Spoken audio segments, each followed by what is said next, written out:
Student, you are welcome in our SSG. I am Madhuri Bharadwaj. I am your SSG teacher. Today we will start our chapter number 11, India after independence. इस chapter में हम पढ़ेंगे major problem after the independence. Independence के बाद कौन कौन सी main problem हुई. Making of Indian constitution, Indian constitution का बनना. The main features of our constitution, हमारे कॉन्स्टिट्यूशन के मेन फीचर्स कौन कौन से हैं.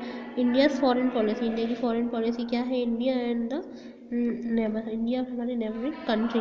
After the India gain independence, मतलब जब इंडिया ने आज़ादी प्राप्त कर ली उसके बाद में it has a strive hard to the maintain its spirit, उस स्पिरिट को बनाए रखना बहुत मुश्किल काम था. And the fortitude, and just before to death 1941 the Rabindranath Tagore by he thought the following line, उन्होंने लाइन लिखी. The wheel of fate will the someday compel the English to be the give up to the Indian Empire. But what kind of the India will we leave behind, and with stark misery when the stream of these countries and administration run dry at last, and what a waste of mud, and the fifth will they leave behind them. मतलब कि हमारा देश आज़ाद तो हो गया लेकिन उसके बाद भी उसके पास में बहुत सारी जो प्रॉब्लम्स हैं जिनसे कि इनको फेस करना है, लड़ना है. After the attaining the independence के बाद में India has progress both the developing nation, India ने डेवलपिंग नेशन के रूप में वर्क किया,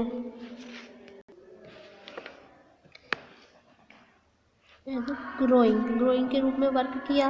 and economy in the past 6th decade of the independence के 6th decade में India has the stood formally as a democratic country के बन गई. विथ इट्स डाइवर्सिटीज, इसमें बहुत सारी विभिन्नताएं पाई गई. Even in the face of the internal and external difficulties, इनमें इंटरनल और एक्सटर्नल डिफिकल्टीज भी बहुत थी. Today India is seen as one of the fastest developing nation, और अभी हम देखेंगे तो ये फास्ट डेवलपिंग नेशन कही जाने लगी है. And the holds the pride of being to be the largest democracy of the world, और हमारे यहाँ की जो डेमोक्रेसी है वो भी लार्जेस्ट डेमोक्रेसी कहलाने लगी.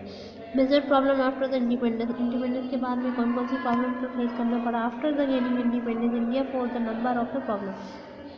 The integration of the princely state. At the time of the independence, there were the more than over 500 princely state of India, मतलब 500 से ज़्यादा princely state थी. And the British government left the free to join the India और पाकिस्तान, मतलब उन्होंने ये बोल दिया था कि तुम्हें पाकिस्तान ज्वाइन करना है तो वो कर लो और इंडिया ज्वाइन करना है तो वो कर लो. कीन competition took between the Pakistan and the India और पाकिस्तान के बीच में कीन competition था. Leaders of the securing the accession of the princely state to their respective domain.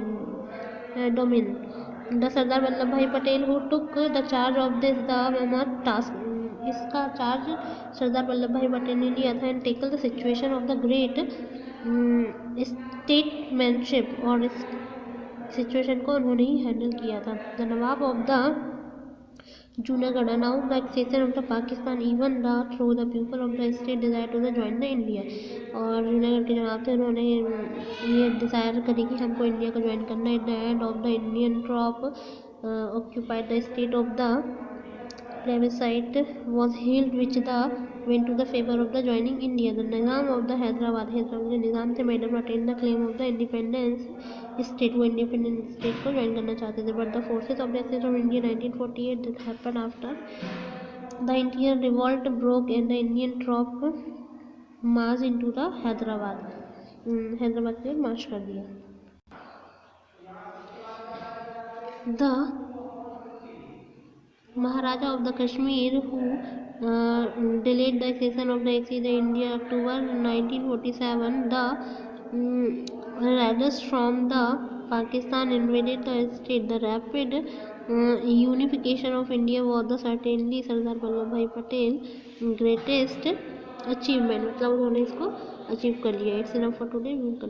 Thank you so much.